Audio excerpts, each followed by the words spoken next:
안녕하십니까. 안평에서 살고 있는 농사꾼 이행섭입니다. 오늘부터 그 농민 문제에 대해서 말하는 컨텐츠를 올리려고 합니다. 이 농사꾼의 입장에서 뭐 정책상이라든지 뭐 필요한 것, 불필요한 것을 말할 필요가 있다고 생각했습니다. 저는 이제 전라남도 한평이라는 동네에서 살기 때문에 나라의 관점에서 필요한 것도 이야기하겠지만 우리 동네의 입장에서 필요한 것도 얘기를 아, 해볼 생각이고 또 그게 주된 이야기가 될 것도 같습니다. 그 뭐 물론 이제 이런 정책 이런 것도 하지만 시골 사는 재미난 얘기도 해볼 생각입니다. 물론 듣는 분께서 재미랄지는 그것도 장담은 못하겠습니다. 자, 이 채널의 목적에 대한 설명은 이 정도로 하고요. 저도 해 나가면서 차차 정체성을 찾아갈 생각이니까요. 자, 그러면 일단 농지 문제를 시작을 해볼 생각이에요. 저는 이제 농지 문제에 관심이 많거든요. 지금 이 화면에 보이는 게 제가 올해 콩 농사를 지은 농지의 모습입니다. 콩, 한참 자라고 있는 6월경의 모습이에요. 농지는 이 농사의 기본적인 터전이기도 하면서 이 농지의 가격이라는 현실적인 문제가 농민에게는 중요하기 때문에 다루려고 하는 거예요. 제가 세 필지를 소유하고 있는데 합해서 2,100평 정도입니다. 전체 경작 면적은 11,000평 정도 돼요. 여기서 한마지기 200평 기준으로 하면 55마지기 이렇게도 말하지요. 제가 소유한 것을 기준으로 보면 1,500평은 대출, 정책 대출로 샀고 600평은 증여를 받았습니다. 자, 화면을 넘겨서 한번 보시겠습니다. 지금 이게 제가 재배하는 경작하는 11,000평의 농지가 어떻게 소유 관계가 있는지에 대해서 그래프로 제가 만들어 봤는데 여기 보면은 그 제가 작용하고 있는 농지는 18%, 이거 나머지 82%가 임차 농지인데요. 근데 여기 보시면은 뭐 가짜 농업인, 뭐 제촌지주, 부재지주 여러 가지가 써 있는데 어, 간단하게 말씀드리면 등록상 농업인으로 된 농지와 농업인이 소유한 농지와 비농업인이 소유한 농지를 이렇게 좀 구분해 본 것이고, 농업인으로 되어 있긴 하지만 진짜냐 가짜냐 이런 것도 또 나누어서 설명을 드린 거예요. 그러니까 제가 임차한 82% 중에 비농업인의 농지는 18%, 9% 합해서 27%예요. 그러니까 많지 않다고도 볼 수 있는데 어, 농업인으로 등록이 되어 있는 소유자가 농업인으로 등록되어 있긴 하지만 실제에 있어서 가짜인 경우들을 비농업인으로 친다고 생각하면 비농업인 농지가 18%와 5%를 뺀 77%에 이르는 거죠. 물론 저의 경우긴 하지만 이런 경우들이 정말 많습니다. 어, 한평에서는 수를 준다고 하는 표현이 있는데 이게 임차료를 말하는 거거든요. 땅 주인에게 지불을 하는 거예요. 농어촌 공사를 기준으로 하면 1,000원에서 평당 1,200원 선으로 정해진다고 보시면 됩니다. 물론 때 곳에 따라서 높은 경우도 적지는 않습니다만. 그러면 한마디기 200평으로 계산했을 때 20만 원에서 24만 원 정도가 되는데요. 그 제 경험에 따르면 한마디기에서 순이익 100만 원 정도면 나쁘지 않다고 보거든요. 그러면 순이익의 20에서 25% 정도가 임대료가 되는 거죠. 물론 순이익은 임대료를 뺀 것이긴 한데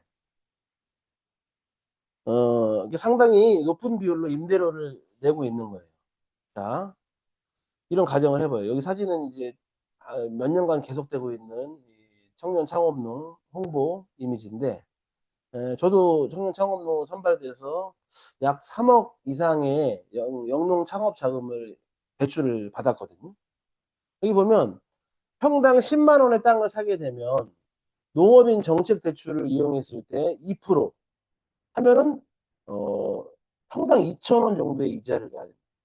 그럼 평당 20만 원이 원래 임대료라고 했으니까 이자 액수를 비교를 해보면 평당 40만 원이 됩니다. 그러니까 이럴 경우에 보면은 대출을 이용해서 땅을 사는 것보다 임차를 하는 게 더 낫다는 것을 확연하게 알 수가 있어요. 그러니까 당연히 이 땅을 사는 문제에서 이 농지 가격 문제가 중요하고, 이 농지 가격 문제는 이 농지의 소유권에 관해서 이 법 제도가 어떠느냐와 아주 관련이 깊은 거죠. 어, 예, 근데 이제 이 임차를 그렇게 해서 농사를 지으면 좋겠는데, 당연히 땅값이 올라가면 임대료도 같이 올라가기 때문에 뭐 임차하는 것이 무조건 이익이다, 이런 상황이 계속 지속되리라는 보장은 없는 거죠. 그런데 이제 여기에다가 이 농지 화장실과 주차장을 짓겠다, 이제 이런 법안이 지금 상임위원회를 통과했거든요. 농지에 화장실과 주차장을 짓는다? 이 소식에 대해서 저는 오늘 좀 집중적으로 말해 볼게요. 그 여성 농업인들이 좀 곤란하다, 이 용변 문제에서. 또는 뭐 체험 농장이나 주말 농장 등을 위해서 이 농지에 이런 거를 지을 수 있도록 이 농지법을 개정한다는 것이 그 취지입니다. 당연히 농지에는 화장실과 주차장을 지금까지 지을 수 없도록 법으로 막아놨어요. 그러면 농민들은 과연 이 문제 때문에 엄청난 고통을 받고 화장실과 주차장을 지어달라는 엄청난 요구들이 빗발쳤느냐? 그렇지 않습니다. 당연히 여기 이 사진에 보여지듯이 이제 특히 농번기에는 많은 사람들을 동원해서 수학 작업이라든지 여러 가지 작업을 하게 되고, 이 넓은 농지 한가운데서 이런 작업을 하다 보면 용변 문제가 당연히 생기죠. 특히 여성들인 경우는 더 좀 곤란한 문제들이 생깁니다. 근데 제가 주변에서 이런 문제 때문에 야, 화장실을 지어야 되는데 농지에다가 화장실을 못 짓게 해서 너무 크게 불편하다, 이렇게 말하는 사람 한 번도 본 적이 없습니다. 근데 이런 것들이 농민들이 아주 중요한 민원 사항이라서 농지법을 개정하겠다라고 한다면 저는 그런 말은 믿을 수가 없다고 생각을 해요. 주차장 역시 마찬가지입니다. 이 사진이 지금 농로에 트랙터가 지나가는 사진인데요. 농촌에는 농로라는 도로가 있죠. 주로 이제 농과 밭을 드나드는 도로인데요. 이제 아스콘 포장 말고 시멘트 포장으로 많이 되어 있어요. 겨우 이제 차 한 대 지나갈 정도의 폭인데 왕복 1차선이라고 보시면 되겠습니다. 농번기에는 작업을 위해서 이런 농로에다가 뭐 트럭이나 트랙터를 아예 막 세워놓고 길을 막고 작업하는 경우들이 적지 않습니다. 당연히 이 농촌에 사는 분들은 물론이고 일반 차량들도 이러한 사정을 잘 알아서 우회해서 다니고, 이게 농촌의 암묵적인 법입니다. 상황이 이런데 농지에다가 주차장을 지으면 얼마나 좋겠습니까? 어? 여기 사진에 보이시죠? 이런 작은 뭐 이런 주말 농장도 보면은 주차장이 필요하겠습니다. 여기 이 화면에 하얗게 표시를 해놨듯이 이런 데다가 주차장을 지으면 당연히 편하겠죠.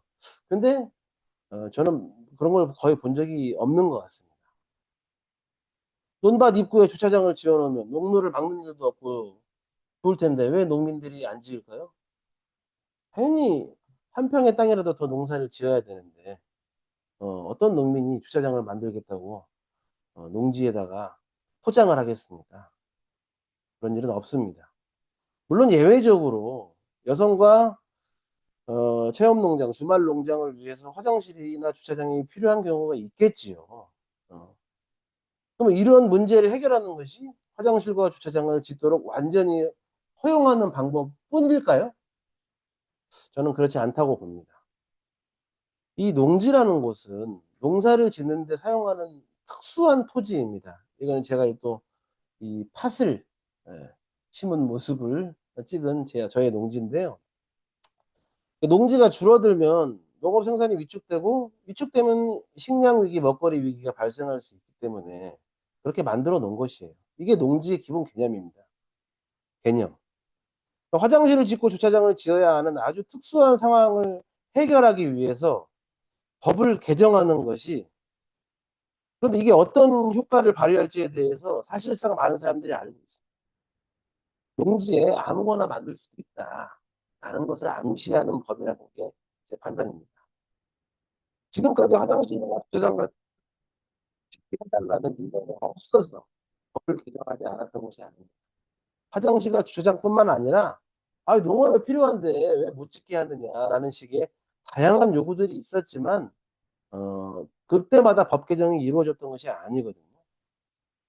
뭐 가공시설을 짓게 해달라, 뭐 각종 주거에 필요한 농막에 필요한 시설들을 해달라, 뭐 심지어는 상하수도도 연결하게 해달라 이런 요구들이 많이 있었습니다. 근데 하나를 열어주면 한도 끝도 없이 이어지고 연결되기 때문에 그렇게 되지 않았던 것이죠. 농지의 이런 기본 개념을 바꾸는 것이 사실상 농지를 줄이고 파괴하는 그런 고속도로를 여는 길이 되기 때문입니다. 개발 행위로 연결되는 거죠. 이런 우려는 오래전부터 제기되어 왔지만 사실상 하나 둘씩 시행되어 온 것이 사실인데 이번에 또 화장실이랑 주차장이 하나의 명분이 된 것 같습니다. 심지어 이제 작년에는 농업인이 아니어도 농지에 주택을 지을 수 있게 만들었어요. 사실 이제 이건 더 심각한 문제긴 하죠. 그것도 농지법이 아니고 국토계획법의 시행령을 개정해서 농업인이 아닌 사람이 농지에 주택을 지을 수 있도록 했습니다. 이럴 때 사실은 이제 항상 등장하는 명분이 늘상 농촌 인구의 소멸이고 또 농촌 경제의 활성화, 정주 여건을 좀 더 좋게 한다. 이런 것들이었습니다. 현실에서 농지를 편법적으로 전용하는 행위들이 벌어지고 있는데 자치단체에서 이런 것들을 뭐 단속이 하지 않고 묵인하는 것은 이미 잘 알려진 사실이죠. 그럼 이렇게 해서 농촌의 인구가 어? 인구 감소가 멈춰지고 청년들이 돌아왔느냐? 다 아시다시피 아닙니다. 사실 명분을 위한 명분일 뿐이지 이 농촌의 인구 소멸을 막고 청년이 돌아오게 하겠다는 것이 진정한 정책 목표인가 하는 데 대한 회의까지 드는 실정이에요. 농림부의 관료들, 농지법을 다루는 국회의원들이 농촌 정주 여건 향상을 위해서 비농업인도 집을 짓게 만들어주고 뭐 시행령을 뜯어고치고 또 이번에는 주차장 화장실을 만들 수 있게 한다는 느낌은 들지 않습니다. 진정한 목적이 아닌 겁니다. 자, 또 하나 말씀드릴 게 있는데 이 절대 농지 또는 농업진흥지역 이렇게 표현하는 절대 농지를 보호하고 있다. 이런 사족을 달기도 해요. 농지를 보호하려는 어떤 의지를 가진 것처럼 말이죠. 근데 사실상 이 절대 농지라는 많은 농지들 중에 절대 농지라는 섬을 만들고 그 주변은 야금야금 농지의 전용이나 편법적 활용을 하나 둘씩 가능하게 하는 식으로 농지 정책이 굴러갑니다. 반대로 절대 농지에서 진짜 농민들이 꼭 필요하게 하는 일들은 안 된다. 절대 농지를 보호해야 된다. 라고 하면서 못하게 하죠. 제가 봤을 때 진짜 농지 보호의 의지가 있다면 우리나라에서 꼭 필요한 농지의 총량을 정해놓고 그 총량을 유지할 수 있는 식의 그런 탄력적인 농지 운영이 더 필요해 보입니다. 절대 농지는 절대 보호하고 나머지 농지는 야금야금 개발 행위를 계속해서 허용하는 식은 농지를 보호하는 효과가 떨어집니다. 반대로 또 동시에 합법적으로 농지의 개발 행위들을 용인해주는 알리바이로 활용하는 것이 아닌가 하는 의심이 들 정도입니다.